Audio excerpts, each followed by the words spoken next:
আপনি জানেন ও অস্ত্র শস্ত্র নিয়ে একটি সজ্জিত বাহিনী নিয়ে আমার দোকানে হামলা চালাইছে এবং হামলা চালাই সেখানে তামা বানাই ফেলাইছে, দোকানপাট ভাঙ্গিয়া চুরিয়া মনে হয় ইরাকার সিরিয়ার যুদ্ধ চলে। আপনি যারা সশস্ত্র দেখছেন কথা বলাইছি কেন? এই গ্রামবাসীরা আছে জিজ্ঞান কত বড় হামলা চালাইছে এবং আমাকে লড়াইতে সে নিয়ে ওই হরদার বাড়ির পিছনের পুকুরের মধ্যে ঢালাইছে। কপাল ভালো আমি ওর হাতে করে রক্ষা পাইছি, নাই যাই না একটা হাটের উপরে মসজিদের কাঠে লাশ থাকতে হুজুর গলায় জানাজা দিয়ে লাগবে। বিশ্বাস নয় গ্রাম পাইতেছি কেন?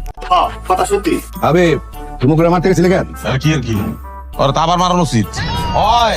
আমার সেট ছবির মধ্যে হা রিয়াক্ট দিছে, আমি ওর মারতে যাবো না, কি করবো?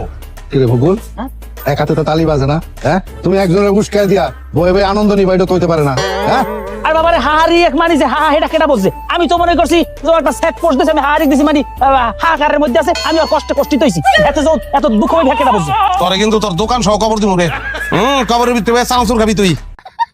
হয়তো প্রতারক, ও একটা প্রতারক, ওই গরম পানি খেয়ে ঠান্ডা পানি মারছে আমার গায়ে।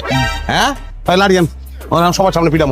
ডান চেয়ারম্যান সাহেব, ওই দেখেন লাঠি বিচার মানা করেন ন্যায় বিচার কিন্তু হইতেছে না। আমি কই দিলাম হাবিব প্রেম ছিলেন না, আজকে আমার মামু যদি বাড়ি থাকতে তাহলে আমি ন্যায় বিচার প্রতিষ্ঠা করতে চাইতাম। আমরা কি এমন চেয়ারম্যান চাইছি যে ন্যায় বিচার প্রতিষ্ঠা করতে পারে না? জনগণ কথা বলা তোমরা। হ্যাঁ, আমি কি সার্ভিস শেষ করে ফেলেছি?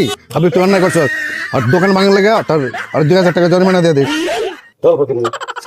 দেখছেন চেয়ারম্যান সাহেব, আমরা সংস্পর্শে থাকি কি পরিমাণ বেদবাইকে স্টার্ট পাকা দিয়ে গেছে। যাই হোক, মোটামুটি ন্যায় বিচার পাইছি।